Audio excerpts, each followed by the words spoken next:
O evangelho desta Santa Missa, para quem deseja acompanhar aí na sua Bíblia, está em Lucas. O capítulo é o 9, versículos 18 ao 22. O Senhor esteja convosco. Está no meio de nós. Proclamação do Evangelho de nosso Senhor Jesus Cristo, escrito por São Lucas. Glória a vós, Senhor. Aconteceu que Jesus estava rezando num lugar retirado e os discípulos estavam com ele. Então Jesus perguntou-lhes: quem diz o povo que eu sou? Eles responderam: uns dizem que é João Batista, outros que é Elias, mas outros acham que és algum dos antigos profetas que ressuscitou. Mas Jesus perguntou: e vós, quem dizeis que eu sou? Pedro respondeu: o Cristo de Deus. Mas Jesus proibiu-lhes severamente que contasse isso a alguém e acrescentou: o Filho do Homem deve sofrer muito, ser rejeitado pelos anciãos, pelos sumos sacerdotes e doutores da lei, deve ser morto e ressuscitar ao terceiro dia.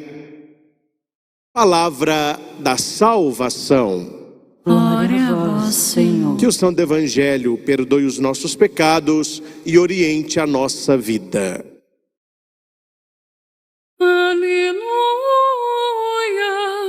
aleluia, aleluia, aleluia.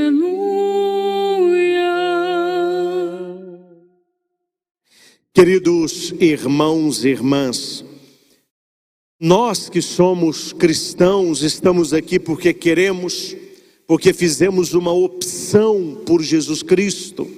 Nós temos um caminho a trilhar, não há uma outra opção para nós. Nós que escolhemos: eu sou cristão, eu sou católico, eu sou um seguidor de Jesus Cristo. Então só há um caminho para nós.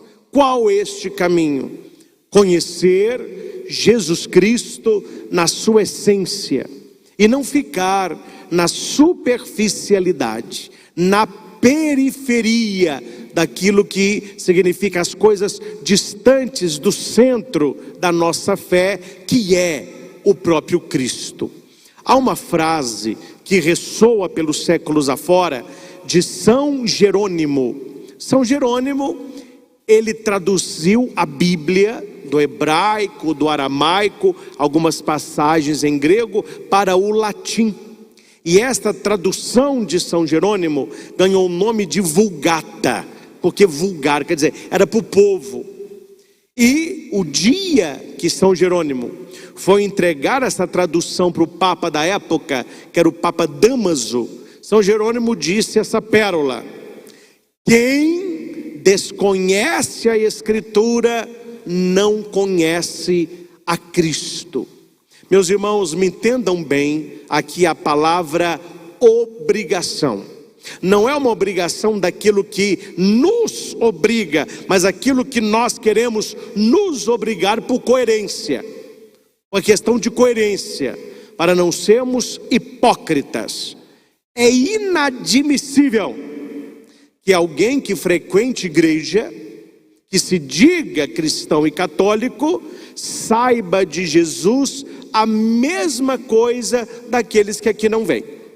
Daqueles que são simpatizantes da igreja, eles dizem não praticantes, não existe isso. Eles são simpatizantes, se não são praticantes, também não são na essência. E daqueles que fica conhecendo Jesus de uma homilia que ouviu, uma subinteressante que leu, um livrinho que leu.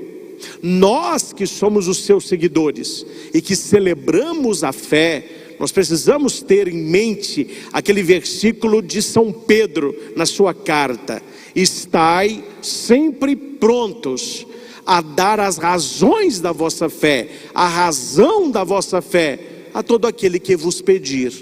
Aí é interessante, você está numa roda de almoço ali, lá na sua casa, ou no restaurante, ou com um grupo seus lá na hora do seu trabalho, no intervalo. Aí começa um assunto de religião. É as pérolas, né? Aí começa um assunto de religião. É um fora atrás do outro. E o que me assusta é que as pessoas da igreja estão dando fora também. Não estão chutando nem na trave. Há um problema aí. Há um problema doutrinal aí.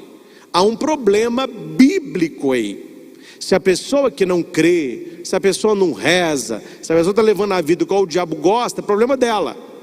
Mas nós que aqui viemos, nós que falamos por livre-arbítrio, ninguém foi amarrado e trouxe para a igreja. Nós que estamos aqui de livre-arbítrio, nós precisamos no mínimo conhecer a história daquele a quem dizemos que seguimos. Como que nós vamos dizer que amamos o Senhor se não o conhecemos? Só se ama aquilo que se conhece. Quando começa um assunto de religião lá na sua família, lá na roda do seu trabalho, você que é praticante, você tem que estar por cima de todos, na humildade, mas na cultura bíblica, você tem que estar acima de todos, mostrando que você conhece, e conhecendo, e mostrando até para quem não é católico, que você conhecendo a Bíblia, você vai com calma, mas com argumento, com conversa, mostrando que você entende, você vai silenciando aqueles que não conhecem. Porque o que acontece muito hoje é que quem sabe um pouquinho, ou acha que sabe um pouquinho, ele cala a mesa inteira, porque ninguém sabe nada. Então ninguém fala nada. Há um festival de besteirol quanto o assunto é religião. Quanto ao assunto é Bíblia, quanto ao assunto é igreja, o que você mais ouve, eu acho. Aí eu acho que é isso. Aí eu acho que é aquilo. Aí eu penso isso. E não tem nada de objetivo nisso aí. Absolutamente nada de objetivo. O que isso demonstra? Uma grande ignorância. Se as pessoas ignoram aquele a quem seguimos. Há um caminho a seguir. E este caminho não sou eu e não é a igreja que coloca, é o próprio Senhor. Jesus, ele caminhou com os seus discípulos mais ou menos 1000 dias, 3 anos, vão estar mais ou menos 1000 dias. E o que Jesus fez com os 12 durante este tempo? Os formou na palavra e no gesto. Somente isso. Eles olhavam Jesus e eles viam como Jesus se comportava, como Jesus acolhia, como Jesus repreendia, como Jesus perdoava, como Jesus orientava. Com algumas pessoas, Jesus era muito dócil, muito calmo, com outras, muito firme, muito severo. Eles foram aprendendo com os gestos de Jesus. E há várias passagens na Bíblia, nenhuma nem duas, várias, onde Jesus chama para perto dele os seus, e ali ele vai pregar para eles. Jesus vai formá-los na sua palavra. Há discursos que ele fala para todos, há outros que ele fala para um ou para outro, e há muitos momentos que ele explica os mistérios para os seus seguidores, aqueles 12 a quem ele tinha uma grande missão. Foi assim que aqueles 12, no início, totalmente despreparados, eles não sabiam nada, e Jesus os chama, e Jesus vai formá-los. Não tem problema quem não sabe nada, não tem problema se você não o conhece, mas uma vez que você entra no caminho, você vai aprendendo com os seus gestos e com as suas palavras. Gosto muito de citar Saulo, que depois da conversão é São Paulo. Saulo era um perseguidor. Ele estava em cima de um cavalo, indo para Damasco, perseguindo a igreja de lá. Jesus ressuscitado aparece ali na estrada, um grande brilho, uma grande luz. Ele fica cego, ele cai do cavalo e ele ouve assim: Saulo, Saulo, por que me persegues? Qual é a pergunta de Saulo? Quem és tu? Qual foi a pergunta de Jesus no Evangelho? Quem sou eu? Qual é a pergunta de Saulo? Quem és tu? Qual é a pergunta de Jesus? Quem sou eu? Não há problema se no início de uma caminhada a sua pergunta é essa: quem és tu? Quem és tu? Mas vai chegar um momento que ele vai olhar para você e vai perguntar: quem sou eu? Onde nós estamos?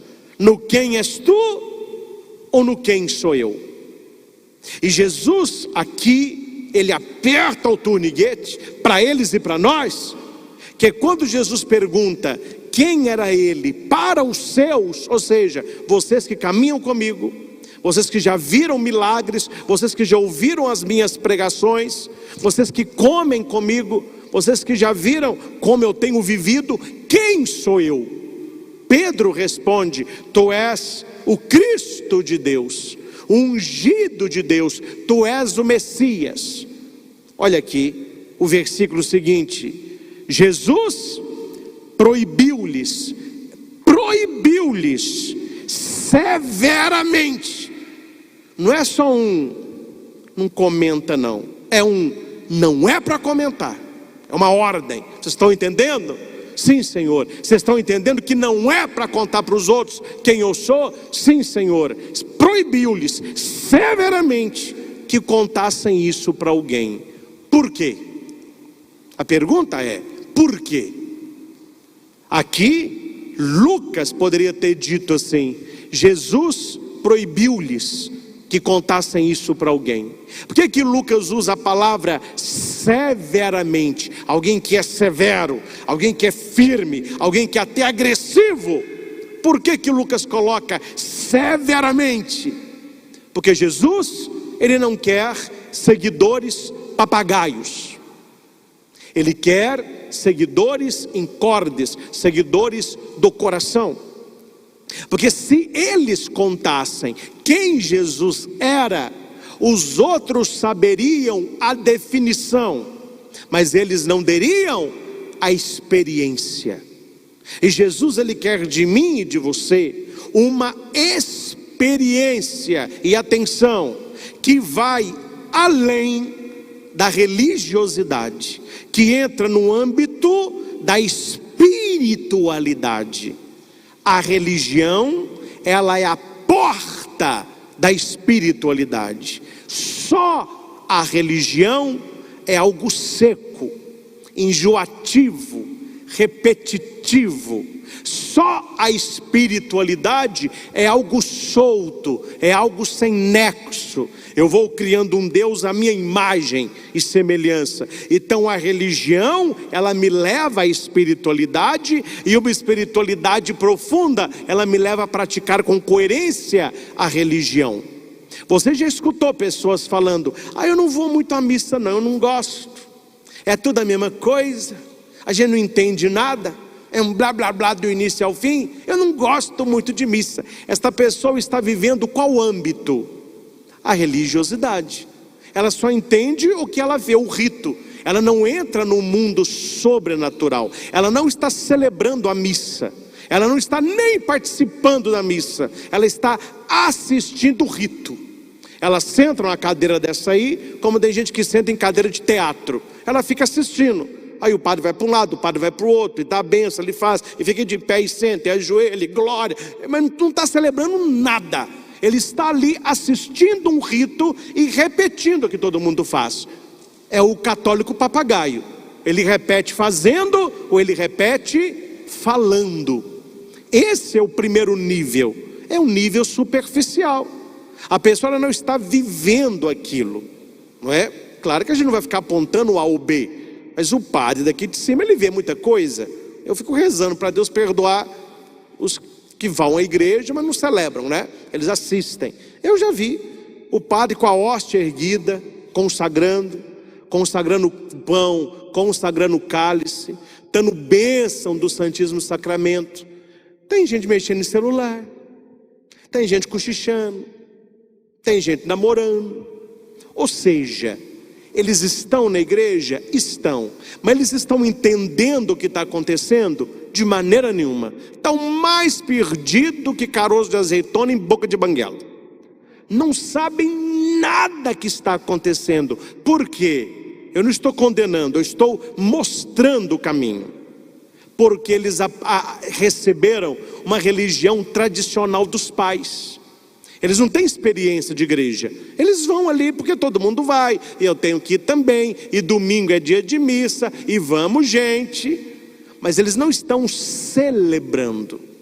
Quando você sai apenas de um nível religioso e você entra num nível espiritual, a missa, ela explode nos seus olhos. Não é apenas algo que você está fora, mas é algo que acontece dentro.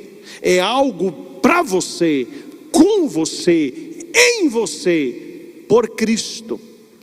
Alguém me dizia um tempo atrás, e a comparação é sempre bem-vinda, que a pessoa não gostava de festa de criança, festa de escolinha, que era muito barulho, e menino correndo, e balão estourando, e aquele upa-upa, hipe, eu não aguento festa de criança, eu vou porque tem que ir. Não aguentava, né? Não aguentava, porque agora ganhou uma filhadinha de batismo. E a filhadinha já está fazendo aí os seus 5 aninhos. Quem é que fica à tarde enchendo balão, encomendando doce, estourando papel picado? Vamos cantar mais uma vez, upa, upa, hipe. Quem é? A tal que não gostava de festa de criança. A minha pergunta é, mudou a festa de criança? Não, o doce é o mesmo, o bolo é o mesmo. O que mudou? Porque antes ela estava no aniversário de fora. Ela não tinha sentimento por aquela criança que comemorava o aniversário. Ela nem sabia quem era a criança. Agora, quando é a filhadinha dela, que fala dinha e que pula no colo, e ela tem uma boneca, mudou tudo. A festa não está acontecendo fora dela, ela está dentro da festa. É a mesma coisa a missa.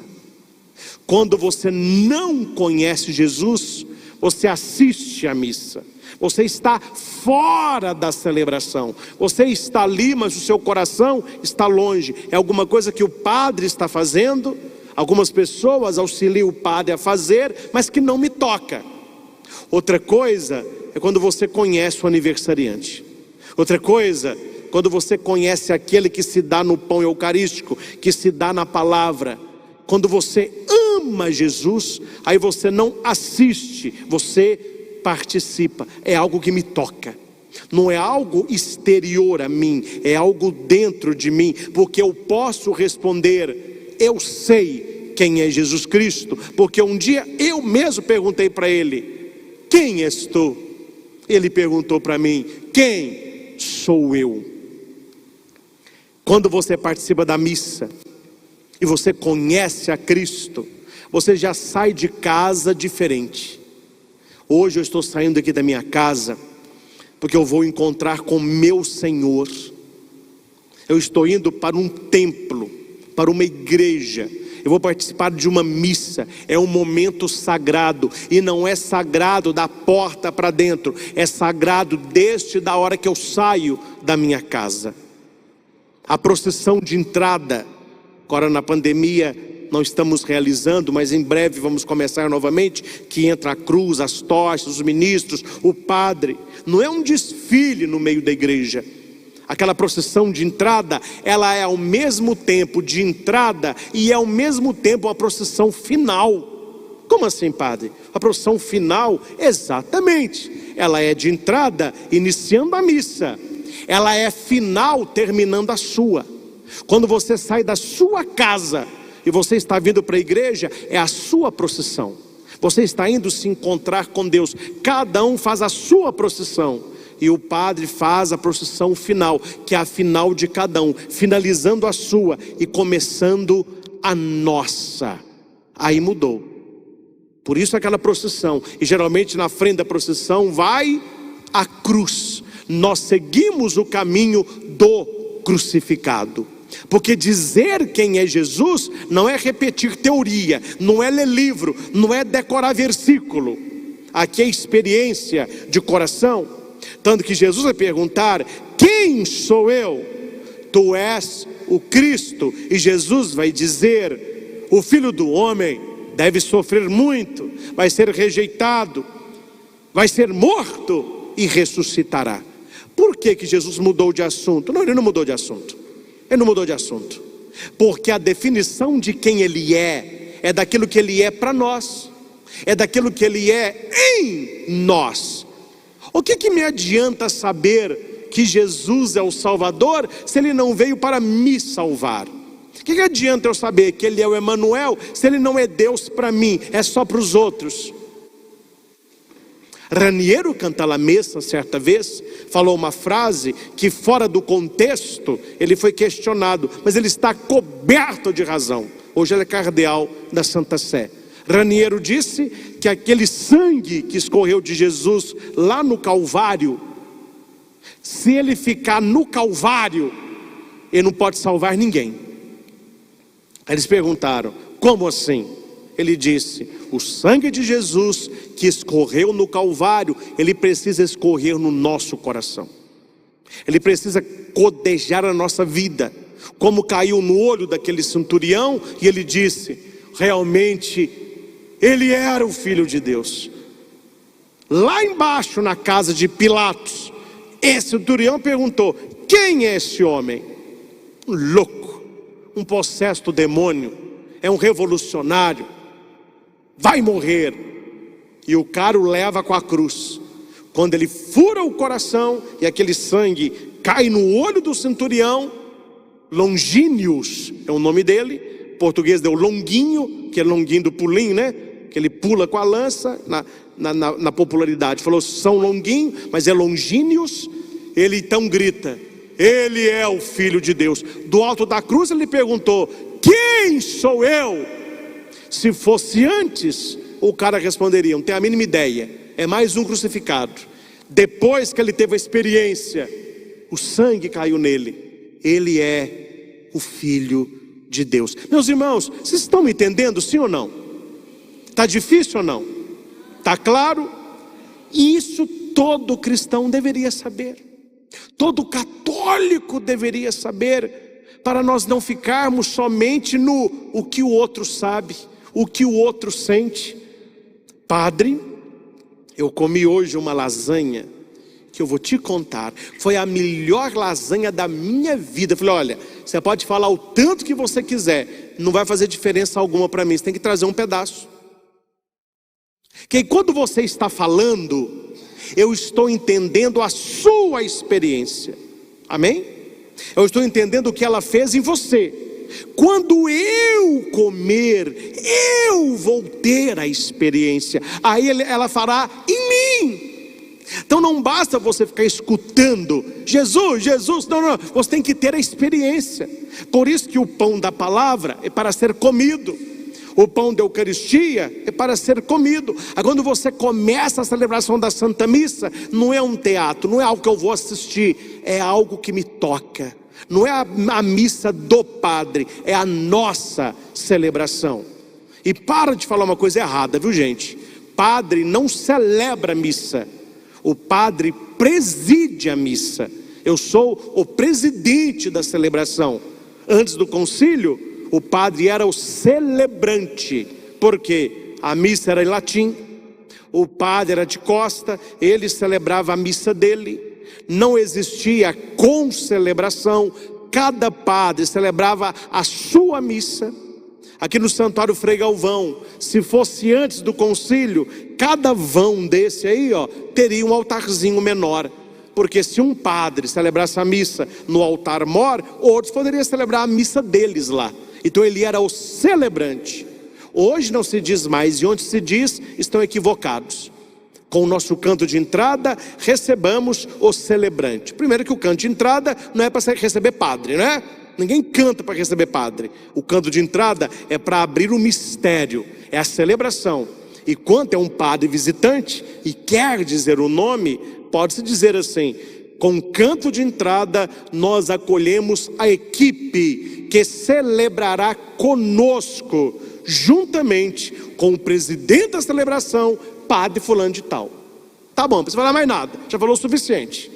Ou seja, não é eu que estou celebrando, nós estamos celebrando. Eu presido porque eu vou fazendo os ritos que é próprio do sacerdote, mas nós estamos celebrando juntos, vocês respondendo, vocês cantando, ficando de pé, assentados, ajoelhados, estendendo a mão, orando. Quer dizer, nós estamos o tempo todo juntos, realizando a Santa Missa. O padre naquilo que é dele, naquilo que é do ministério dele, e a igreja, os leigos, naquilo que cabem a vocês, participarmos juntos da celebração. Quando na missa se diz para reconhecer os pecados, reconheçamos os nossos pecados para celebrarmos a Santa Missa. Não estou criticando, gente, estou ajudando. Tem gente que fica assim, ó. Olha o menino do coral, não vai cantar, não? Ô moça, canta aí, é você. A pessoa não está celebrando, ela está assistindo.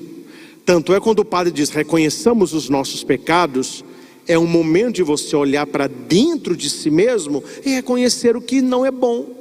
E pensar no seu pecado. Meu Deus é tão misericordioso. Essa semana eu fiz isso. Essa semana eu tratei mal uma pessoa. Essa semana eu caí nesse pecado. É esse momento. Não é para você ficar voando na missa. É para você ter um momento de introspecção. Um momento penitencial. Um momento de contrição. O seu coração dói porque você pecou contra Deus. Ô padre, oi meu filho. Meu coração não dói quando eu peco contra Deus, não. Comece a pedir ao Espírito Santo o dom do temor a Deus. Você não tem temor a Deus. Ô Espírito Santo, me dê o dom do temor a Deus, para que quando eu pecar, o meu coração doa. Me dê o dom do temor. Peça, eu peço para mim, me dê o dom do temor a Deus. Aí você começa a ficar triste quando você peca. Você começa a ficar assim, meio chateado quando você maltrata alguém. Quando você falta de missa. Nossa, não fui à missa, não por obrigação, mas porque eu amo. E isso é temor a Deus. É o primeiro dom do Espírito. Os outros são acima desse. Esse é o primeiro. Sem temor a Deus você tem outros dons. E qual é o dom que menos se tem hoje? Temor a Deus. As pessoas têm temor a Deus, mas não. Elas fazem, meu filho, de tudo. Se está feliz, eu estou fazendo. Se me dá prazer, me chama que eu estou. Por que as pessoas estão levando uma vida assim? Elas não têm temor a Deus. Quando falta temor a Deus, meu filho, é um burro solto no pasto. A pessoa não tem freio. Então nós devemos ter temor a Deus. Ato penitencial. Senhor, tende piedade de nós. Senhor, tenha piedade de nós. Cristo, Deus eterno. A gente não fala não, mas seria bom, a gente não usa isso não. Mas no missal tem, não é? Terminado o Senhor, tende piedade de nós. Os fiéis inclinam a cabeça e recebem a oração penitencial. E o padre reza: Deus eterno e todo-poderoso, tenha compaixão de nós, perdoe os nossos pecados, nos conduz à vida eterna. Amém. Você sente que naquele momento você se despejou na presença de Deus. Aqui no santuário sempre nós vamos fazer o que o missal pede, sempre rezar: confesso a Deus Todo-Poderoso, e depois se canta. Oração maravilhosa. Se você prestar atenção na oração, é uma das mais bonitas da missa. E passa a toque de caixa. Confesso a Deus Todo-Poderoso e a vós, irmãos e irmãs. Olha que bonito. Não é só a Deus não, é a quem está na missa. Que eu pequei, e pequei muitas vezes, viu? Por pensamento, por palavras, por atos e por omissões. Não vou culpar meu marido, minha mulher, meus filhos, minha vizinha, por minha culpa. Minha tão grande culpa.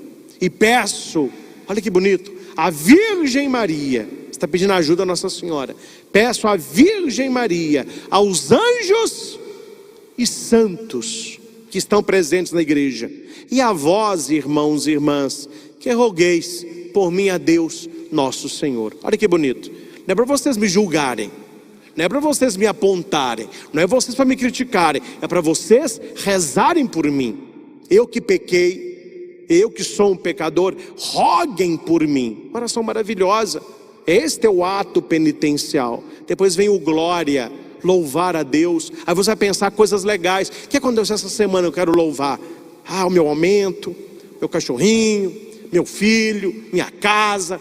Só coisa boa, vai trazendo coisa boa e vai louvando a Deus. Isso é missa, gente. Isso é missa. Ato penitencial, a pessoa não arrepende. Glória, a pessoa está com cara de Maria Madalena e Sexta-feira da Paixão. Não está glorificando nada. Glória. Porque ela está assistindo. Vocês estão me entendendo a diferença? Ela está ali, mas ela não está celebrando. Tem nada mais deselegante no aniversário do que alguém que quer comer, mas não quer cantar parabéns. Ele quer o bolo. A pessoa fica assim, ó. Ai, fão de praia, esse brigadeiro aqui na minha frente é meu. É acabar, eu avanço nele. Não tem graça nenhuma. Quando não tem nada mais bonito, alguém que gosta do aniversariante. O sorriso é diferente, a presença é diferente. Talvez não tenha nem presente, a presença já te alegra. E quando eles gostam, aí estão acaprichadinhos no presente. Isso é troca, gente. É Deus nos dando a Ele, é nós recebendo e nos entregando. Glória. O oremos da missa. Tem gente que não sabe até hoje. O padre fala assim, eu falo para ajudar, né? Não deveria falar também não. O padre fala assim, oremos. Onde uma pessoa perguntou, por que o padre parou ali? Algum falou assim, ixi, esqueceu a oração. Ela esqueceu mesmo, porque o menino levou a cola lá, ó. Aí chegou a cola, olha lá, ó. Chegou a cola, agora ele lê. Ô gente, e o pessoal, eu esqueci a oração e traz a cola. Gente, eu ainda falo para ajudar, mas quando o padre faz assim, oremos. Por que eu paro? É para você fazer a sua oração. Cada um faz a sua oração. Aí eu rezo a oração que se chama coleta. Aquela oração inicial chama-se coleta. Por que coleta? Porque nesta oração eu coleto a oração de todos, coloco na oração da igreja e envio a Deus por Jesus no Espírito, ao Pai pelo Filho no Espírito. Amém. Terminou amém, acabou os ritos iniciais da missa. Aí a gente se senta. Esses ritos iniciais, quando você vai na casa de alguém, você não chega na casa da pessoa sentada, você chega andando. Então esses ritos iniciais são de pé. A hora que você chegou lá, tudo bem, e aí, como está a sua vida? Tá mais ou menos, que bom que você veio, que alegria, você está aqui, glória, tá bom, Vamos vendo aqui para a gente conversar um pouquinho. Você se senta. Quando nós nos sentamos, é a liturgia da palavra. É aí que vamos se ler a leitura, vai cantar o salmo respondendo a leitura. Na missa de domingo tem a segunda leitura. A primeira leitura é do Antigo Testamento. A segunda leitura geralmente é do Novo Testamento, das cartas de Paulo ou de Pedro. Tem algumas missas de São João. Aí vem o Evangelho, vem o Aleluia. Geralmente o Aleluia, a igreja se põe de pé, quer dizer, prontidão para seguir Jesus. O padre lê o Evangelho, terminado as leituras, palavra do Senhor, terminado o Evangelho, palavra da salvação, graças a Deus, glória a vós Senhor. A gente se senta novamente para a homilia. Homilia significa conversa, bate-papo, esclarecimento. É a pregação que o padre faz, explicando as leituras. Terminou a pregação, a gente está com o coração cheio de Deus, ouviu a palavra, entendeu a palavra. Aí o padre fala, professemos a nossa fé. A igreja fica de pé, creio em Deus Pai, presta atenção, creio em Deus Pai Todo-Poderoso, creio em Jesus Cristo, creio no Espírito Santo. Professar com o coração. Bonita a oração da assembleia. A cada evocação, Senhor, escutai a nossa prece. Não é, Senhor, escutai a prece dela. Senhor, escutai a prece do padre. Não, é a nossa prece. Nossa, enquanto igreja, nós estamos apresentando as preces a Jesus, as preces comunitárias. É uma atitude de humildade. Talvez você esteja precisando de tantas coisas, mas você está apresentando outras preces, pelo Papa, pelos desempregados, pelo pessoal lá que foi atingido pelo vulcão, pelos falecidos, as intenções mundiais. Aí o padre vai dizer: agora apresente as suas intenções particulares. Reza por você, reza pelas pessoas que estão precisando de oração, reza pela sua família, reza pelo seu marido, reza pela sua mulher, reza pelos seus filhos. Só existe uma oração que fica sem resposta, a que não é feita. O padre vai e faz a oração final, fechando este momento. Vem a liturgia eucarística, aqui termina a liturgia da palavra. Depois vem a liturgia eucarística. Outra coisa perigosa, gente, as pessoas estão transformando o canto de ofertório em recreio. Parece que é um momento de pausa da missa. Quando você vai em teatro, tem o primeiro ato e o segundo, entre eles tem 15 minutos de intervalo. Parece que na missa é o ofertório. O pessoal levanta para ir no banheiro, aí levanta para tomar água, aí dá uma sacudida do menino, troca a fralda. Não é intervalo. Se precisar fazer isso aí, pode fazer, mas não tem intervalo à missa. Essa hora do ofertório, que as pessoas ficam voando, vocês deveriam estar atentos ao que está acontecendo aqui, ó. No início, quando a nossa equipe de filmagem estavam lá no inicinho, aprendendo, aí eles ficavam filmando o coral, ficavam filmando as pessoas, aí filmavam um pouquinho aqui, aí tiveram alguns encontros de formação, eles entenderam o que está acontecendo aqui. Então agora, durante todo o momento, as câmeras ficam focadas aqui. Quem está de casa vê preparando o altar, o padre apresentando a patena. Quer dizer, é um momento de ofertar a Deus o fruto do trabalho, não meu, mas nosso.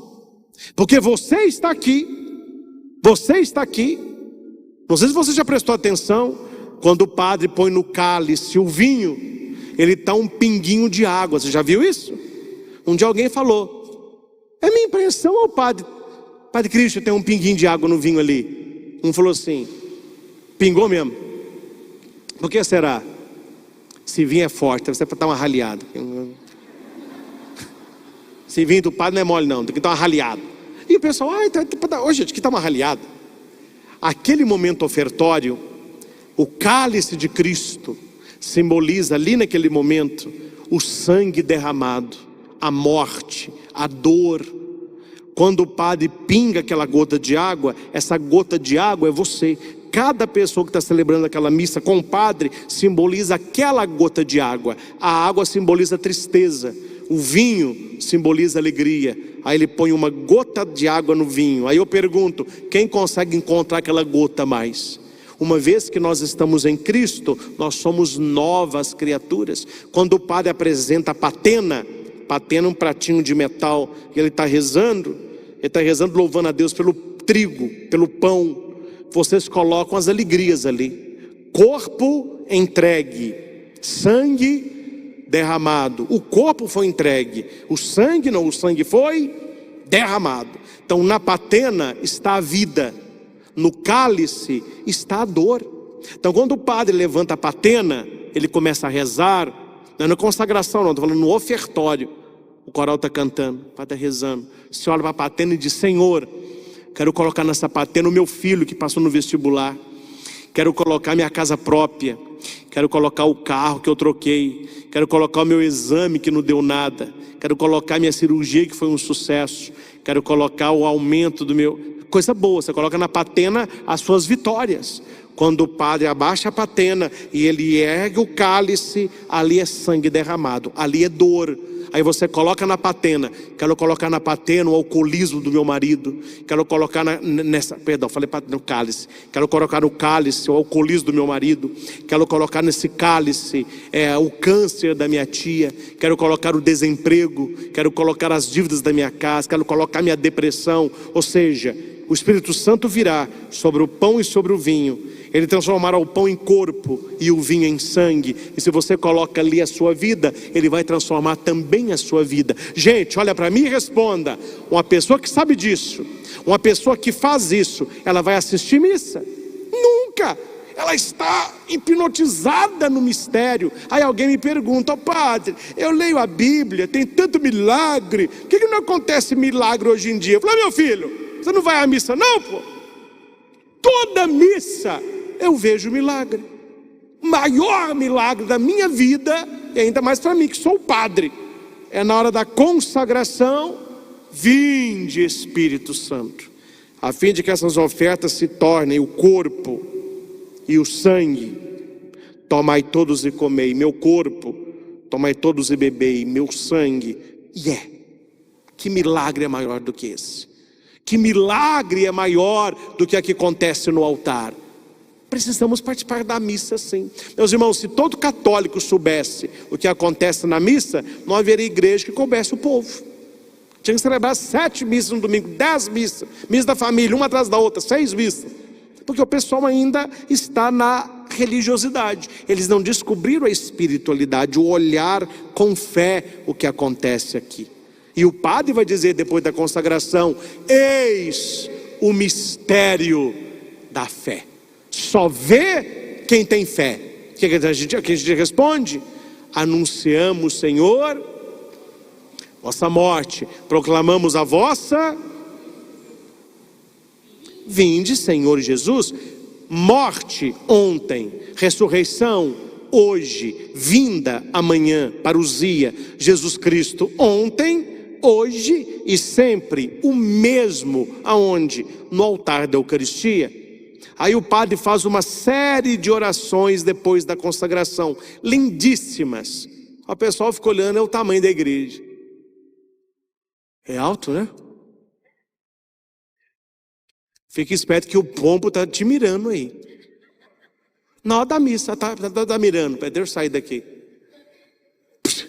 Ih, acertou a tia ali. E tia, você vai rezar, receber uma graça. É do alto mesmo isso aí. A pessoa está voando, está olhando, é pombo. E o padre está lá: ó Deus, abençoai o vosso povo aqui, mandai sobre eles o Espírito. Bonito isso. Bonito. E passa. A hora que o padre diz sobre a oferta: vem Espírito Santo, bem, bem, bem, bem. É bonito, é para ajoelhar mesmo. Só que não tem problema de joelho, deixa que fique em pé. E fica trocando de perna. Você põe em câmera rápida, ó. Não, gente, consagração é adoração, é curva, é joelho. Depois que o padre clamou o Espírito sobre as oblatas, que é o pão e o vinho, ele clama sobre nós, sobre a Assembleia: ó Deus de bondade, enviai sobre o vosso povo o vosso Espírito. Bonito. O Espírito é sobre as oferendas, é sobre o povo. Depois o padre reza pela igreja, a nossa igreja: ó Deus, abençoai o Santo Padre, o Papa Francisco. Estamos unidos a ele, Papa Francisco. O nosso bispo diocesano, representando os apóstolos, Dom José Carlos, com os bispos do mundo inteiro, o povo e o clero, proteger a vossa igreja. Aí o padre reza pelos falecidos: ó Deus, acolheu os nossos irmãos falecidos. Lembre das pessoas falecidas. Reza por ele. Depois ele fala que nós estamos na presença do céu. Enfim, ó Pai, nós os pedimos, está em participar da vossa glória. Com a Virgem Maria, a gente inclina a cabeça. São José, seu esposo. Os apóstolos. São Frei Galvão, nosso padroeiro. São Miguel. Quer dizer, está clamando a milícia celeste. Depois vem o coração da missa. Qual é o coração da missa? O por Cristo, chamado de doxologia final. É o mais importante da missa. Pergunta para os católicos que não estão aqui hoje: qual que é a parte mais importante da missa? 90% vão falar o quê? Consagração. Só que Jesus, que está na consagração, ele está na palavra lida. Na consagração a pessoa presta atenção, na leitura ela fica conversando. Não, é palavra de Deus, é presença de Jesus. Quando se usa um incenso, aquele turíbulo, o padre incensa a palavra e o padre incensa a Eucaristia. Presença na palavra, presença no altar. O coração da missa é o por Cristo.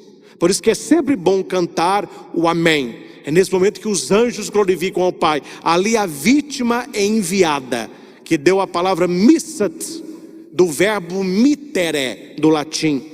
Missat, tem em português missa.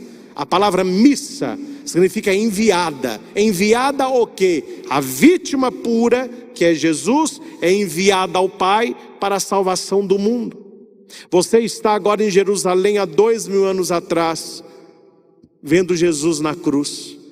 Jesus está morrendo para a salvação do mundo.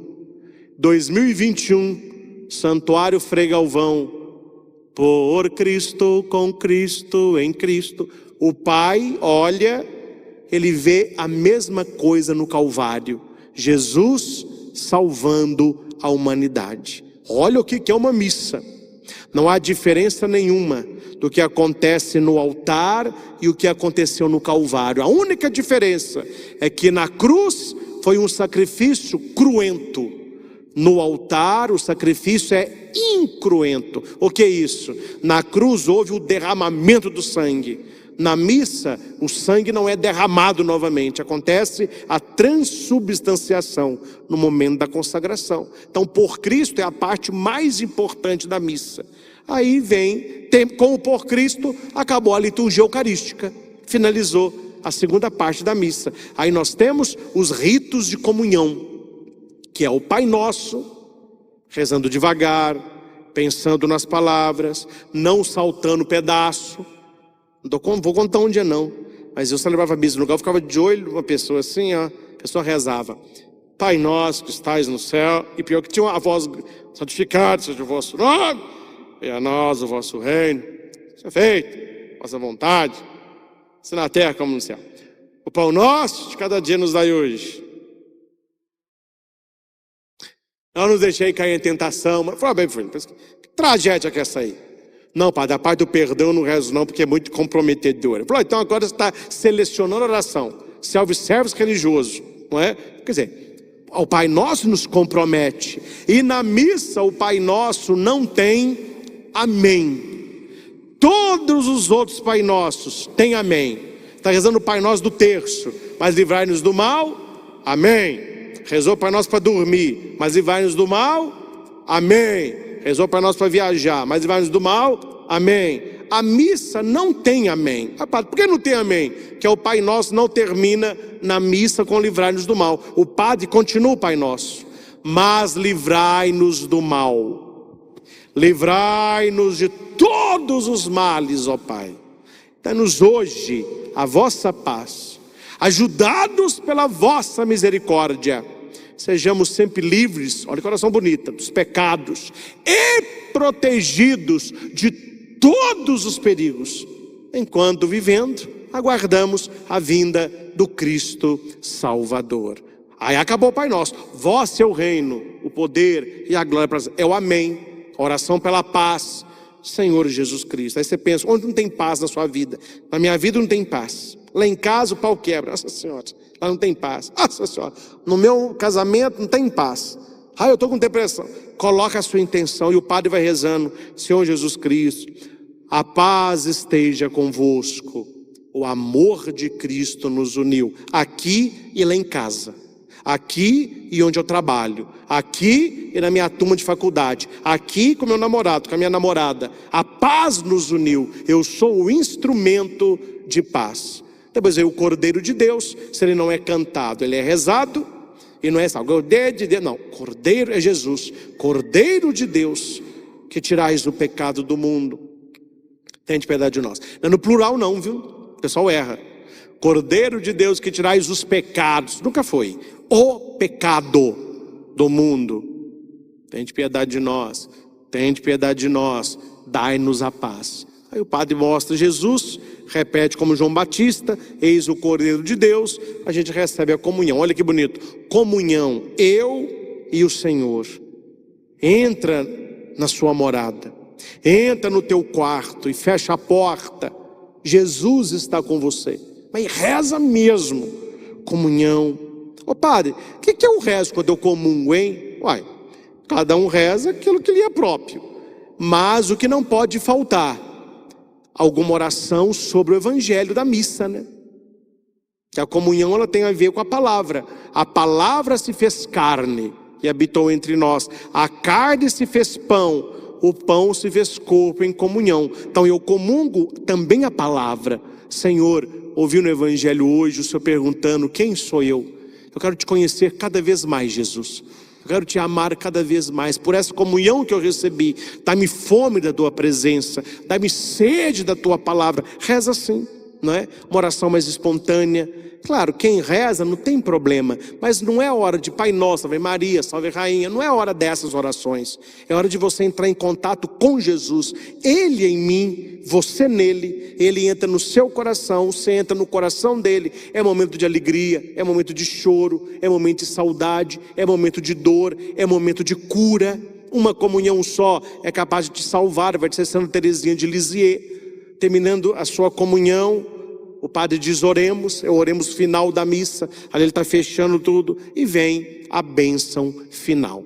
Terminado a missa, começa a missão. Aí você sai da igreja cheio de Deus para evangelizar até a próxima missa. Meus irmãos, por que eu estou falando de missa? No Evangelho, onde Jesus pergunta: quem sou eu? Eu falei de duas coisas importantes de tudo que eu falei até agora: a palavra de Deus e a presença eucarística. São os dois caminhos para quem quer conhecer Jesus. Padre, o que o senhor falou aí mexeu comigo. Eu tenho tido uma boa religião, mas pelo que o senhor falou, eu não estou tendo espiritualidade não. E eu quero conhecer Jesus como meu amigo mesmo.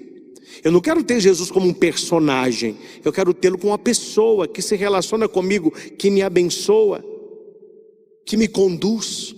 Como que eu faço? Primeira coisa, espiritualidade da palavra. Segunda, espiritualidade litúrgica.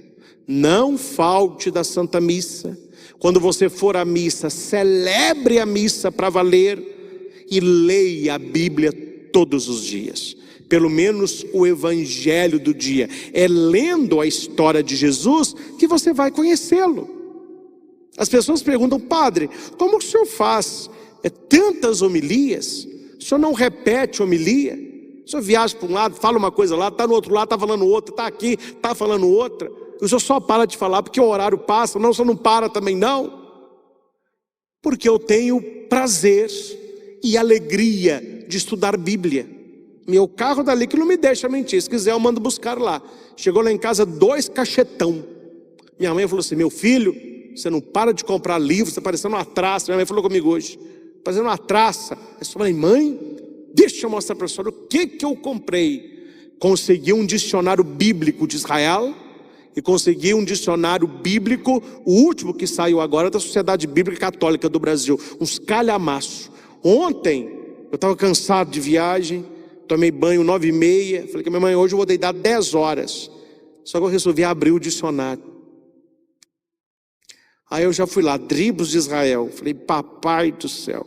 Aí eu falei: catecúmeno, São Mateus. Fui deitar quase 00:10. Quer dizer, lendo coisas que me deem cultura bíblica, que me mostrem quem é esse Deus que eu entreguei a minha vida. Quer dizer, não estou falando para você ler um dicionário bíblico de teologia até 00:00, não é isso que eu estou falando.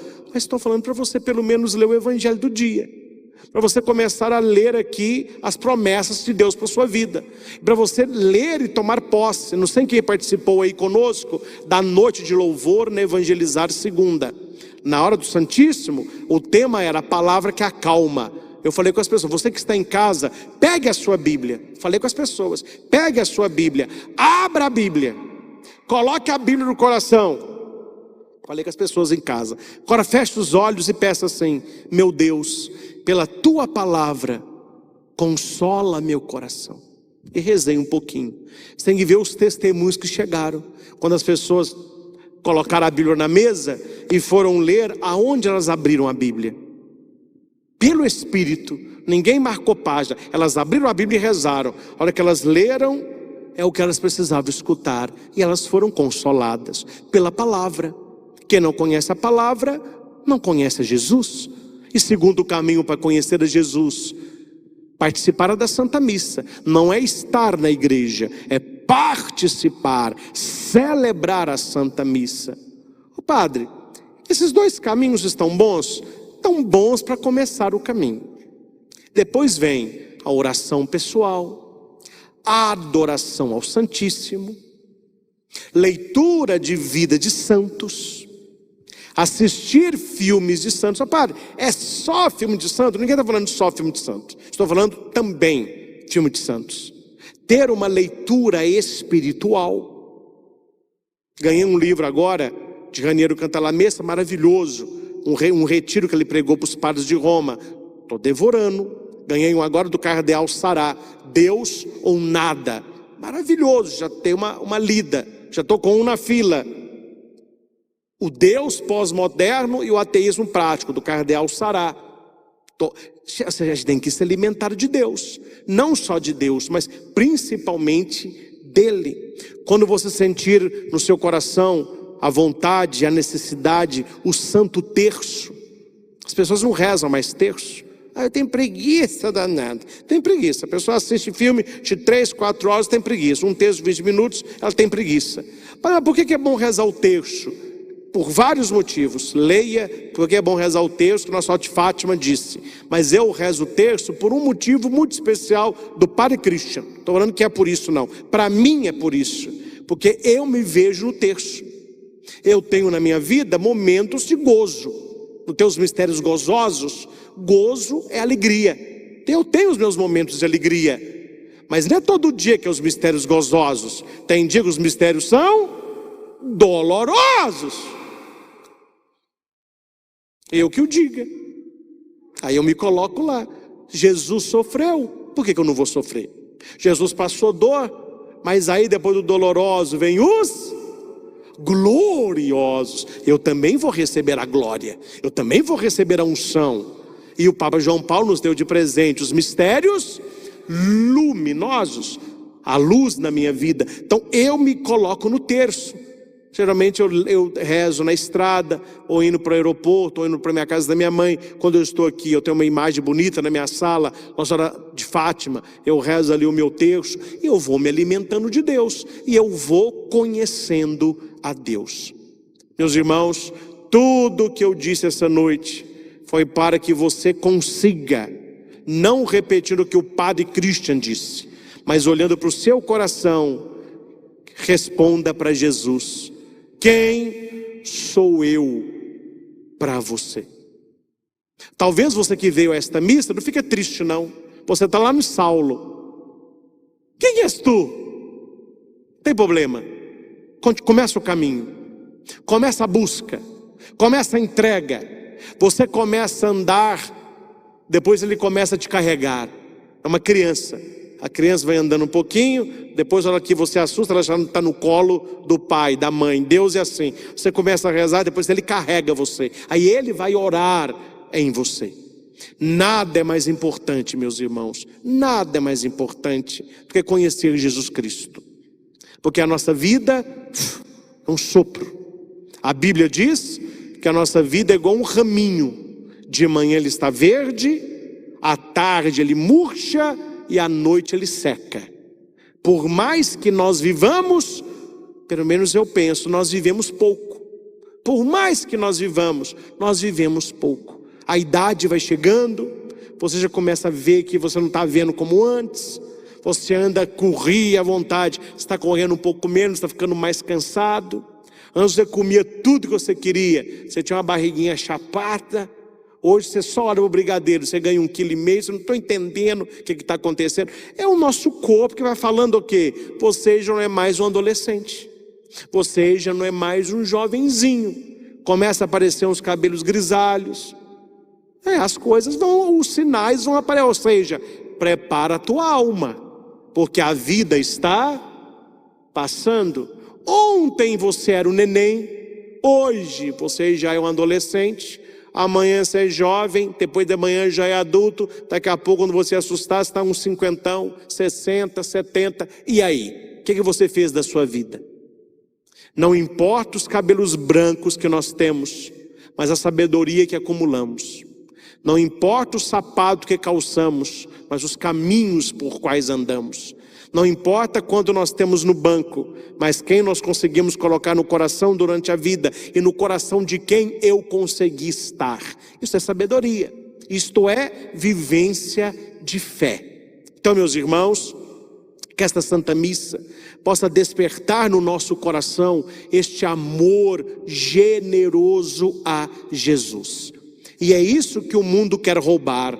O mundo quer roubar de nós a espiritualidade cristã, para que nós tenhamos apenas religião. Religião se muda rapidamente. Hoje eu estou numa, amanhã eu estou noutra, depois não tenho nenhuma. Mas quem tem espiritualidade tem raiz. E quem tem raiz, você não é arrancado tão facilmente. O que a gente arranca tão facilmente uma erva daninha, e a gente não arranca tão facilmente uma árvore? Pela raiz, pelo porte. Ela não nasceu uma árvore, um dia ela foi uma mudinha, mas ela foi criando raiz. É assim que nós devemos ser na igreja, criando raízes e crescendo, fortes, robustos, enraizados em Cristo, para que não sejamos arrastados por qualquer vento de doutrina. Você que está assistindo essa pregação agora, depois da missa, você vai enviar esta pregação para 5 pessoas que você ama e que você quer levá-las a Jesus. E você que recebeu essa pregação de alguém, você vai passar para mais 5. E nós que viemos a esta missa, nós que aqui estamos, seria bom amanhã, domingo ou um dia durante a semana, reservar aí esses 40 minutos, colocar esta pregação de novo e prestar atenção naquilo que Deus usou da minha boca para falar ao seu coração. O que eu falei não tem muita importância não, mas o que Deus falou para nós, para mim também, é muito importante. É preciso conhecer Jesus Cristo. Se nós passarmos a vida inteira sabendo de muita coisa, se não conhecermos Jesus, nós teremos perdido a vida inteira. Permita-me encerrar com uma parábola pequenininha. Tinha um homem que sabia de muita coisa, falava várias línguas e resolvia cálculos dificílimos de física. Ele foi conhecer a Amazônia e pegou lá um caboclo para atravessar com ele um grande rio, o rio. E a hora que ele estava no barco, ele olhou para aquele caboclo, aquele rapazinho bem pobre, e falou com ele assim: você sabe falar quantas línguas? Ele falou assim: eu sei falar mal português. Então você não aprendeu língua nenhuma, meu caro? Não, eu sei falar fluentemente 6 e eu leio 9. Você que não aprendeu outra língua, você desperdiçou 1/4 da sua vida. E o menininho olhou para ele. Você já viajou para fora do país? Você conhece a Europa? Hã? Eu nunca saí daqui, eu não conheço nem outro estado. Eu já conheci 36 países. Conheço todos os países da Europa. Eu vou te contar, como você não conhece a Europa, você perdeu outro 1/4 da sua vida. Só aí você perdeu metade da sua vida, viu? Não aprendeu língua nenhuma e nunca saiu desse país. Quando estava no meio do rio, lá, o barco deu uma balançadinha, o cara perguntou para ele: estou vendo esse rio grande aqui, você já viajou de cruzeiro? Aquele navio enorme, elegante, caríssimo. Você fica lá do bom e do melhor, com shows, piano, etc. Nem sei o que é que você está falando. Meu filho, é um barco, tamanho de um prédio, tem mais de 16 andares. Não sei o que é isso não. Só a vida é miserável. Não aprendeu língua, não comeu nos melhores restaurantes da Europa e nunca entrou num iate, nunca entrou num cruzeiro. Meu filho, você perdeu 3/4 da vida, viu? Não vou te fazer pergunta nenhuma, não. Vou te deixar primeiro com esse 1/4, que você vai morrer na sua mediocridade mesmo. Veio um toco, acertou o barquinho, aqueles barquinhos lá de Manaus, e o barco virou. O menininho logo começou a boiar, e o rapaz, e o homem tentando segurar no barco, ele perguntou aí: o senhor sabe nadar? Ele falou: não. Aí o cara falou assim: então, meu caro, reza, que você perdeu a vida inteira. Morreu. O que essa historinha quer nos dizer? Não adianta você usufruir de tudo que esse mundo tem, sendo que no fim da sua vida, a pergunta maior será: quem sou eu para você? Se você sabe todas as respostas, mas você não sabe essa, você perdeu a sua alma. Mais do que a sua vida corporal, você perdeu a sua salvação. Nada é mais importante que conhecer Jesus Cristo. Que a cada encontro nosso, juntos, seja um momento de amar mais Jesus, de entender mais Jesus, de seguir mais Jesus, para que possamos responder, não repetindo os outros, mas com uma experiência pessoal. Tu és o meu Senhor, Tu és o meu Salvador, Tu és o meu amigo, Tu és o meu amor. Ao Senhor Jesus, toda honra, toda glória e todo louvor. Louvado seja nosso Senhor Jesus Cristo, para sempre seja louvado. Eu navegarei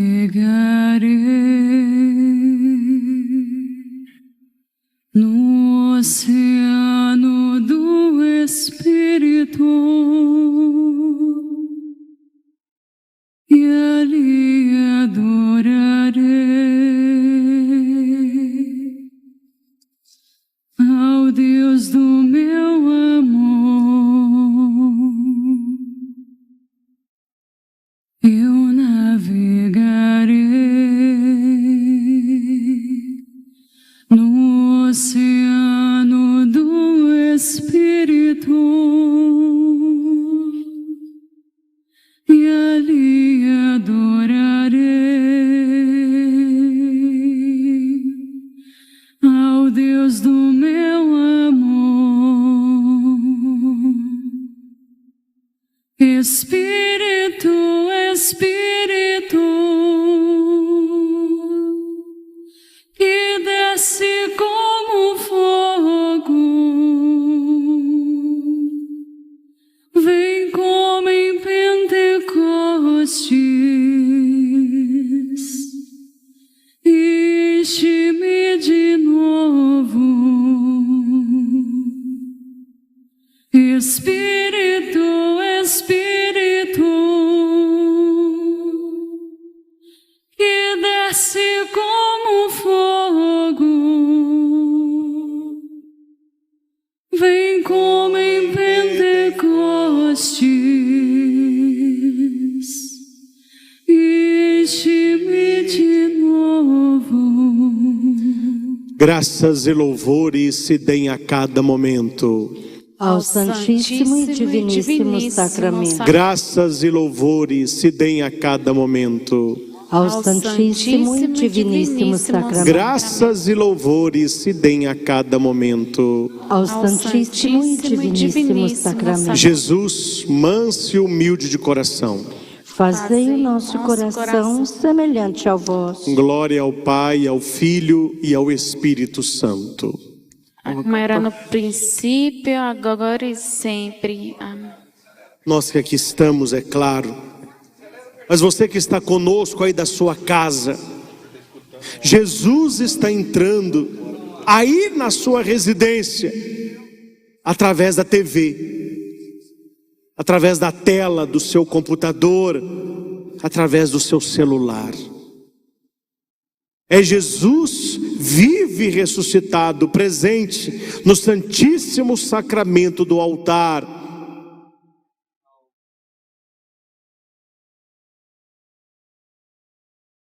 E nesta Santa Missa, nós nos comprometemos a conhecê-lo mais, para amá-lo mais, para servi-lo e adorá-lo como nosso único Senhor e Redentor.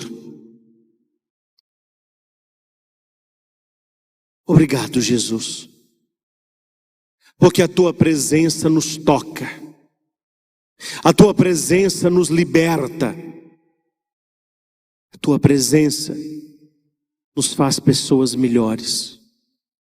Visita agora, Jesus, a tantas pessoas com depressão, síndrome do pânico, pensamento de suicídio, pessoas ansiosas, pessoas preocupadas, pessoas infelizes. Vede, Senhor, cada pessoa que nós te apresentamos, que nós oramos.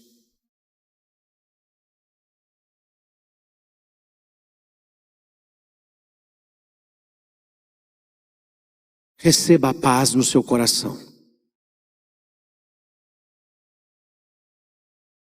Se você consegue, não peça, mas já agradeça por aquilo que você estava pedindo. Se você está doente, ao invés de você falar, Jesus, me conceda saúde, não, você vai dizer, Senhor, eu te louvo, porque eu já estou sentindo a saúde em mim.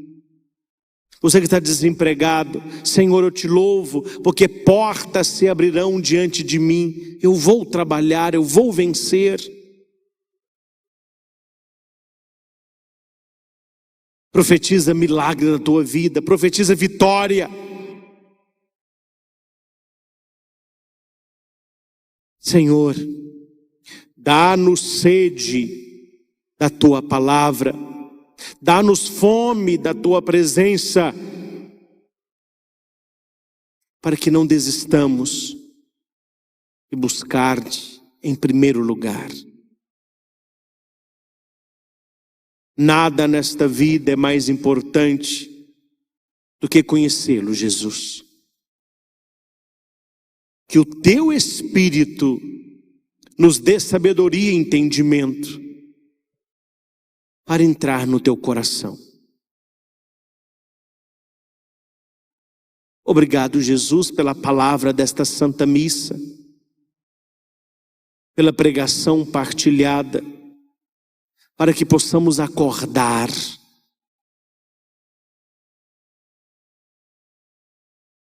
Infelizmente, Senhor, quantas igrejas, principalmente na Europa, quantas igrejas se transformaram em biblioteca, em boate, em bar, porque não há fiéis.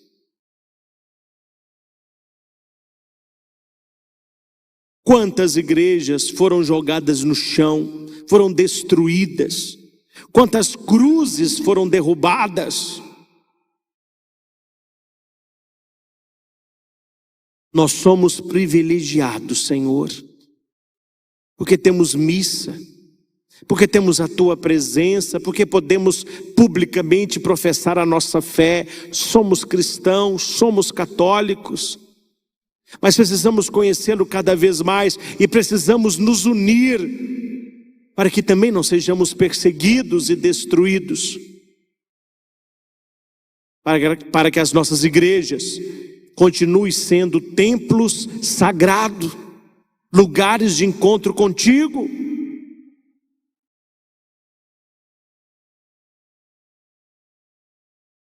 Obrigado, Senhor,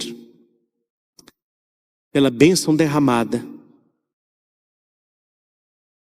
pela Tua presença entre nós.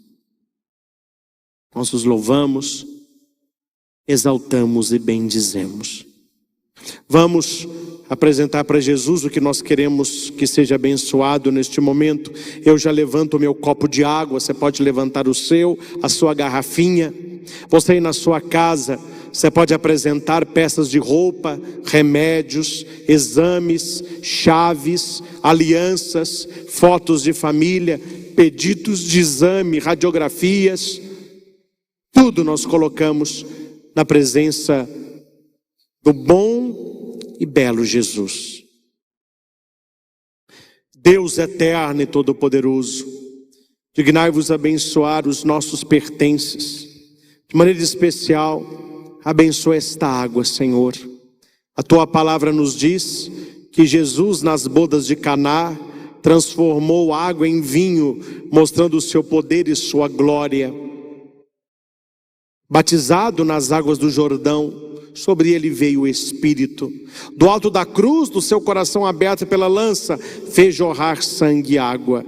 Fazei jorrar para nós uma água abençoada, Senhor. Que ao tomarmos ela com fé, possamos recordar o nosso batismo. Que esta água nos lave por dentro, não apenas das nossas enfermidades físicas, mas das nossas enfermidades emocionais, espirituais, toda contaminação e tentação. Que esta água aspergida em nossas casas nos livre de toda espécie de mal, colocada no nosso filtro, na geladeira, que as pessoas da nossa família, ao tomá-la, mesmo que não saibam que está benta, possam ser libertas do mal e possam voltar à tua presença. Abençoa esta água, Senhor, em nome de Jesus. Amém. Amém. Se você quiser tomar um pouquinho da água benta. Amém. Vai tomando, já vá profetizando graça, vá tomando posse. Finalizando a nossa Santa Missa, nós vamos abençoar a todos com o Santíssimo Sacramento. Você aí na sua casa, os que estão aqui no santuário, se for possível, se coloque de joelho para receber a bênção. Se você tem algum problema no joelho, pode ficar de pé, mas incline a sua cabeça e recebamos a bênção mais sagrada. Jesus vive ressuscitado no Santíssimo Sacramento.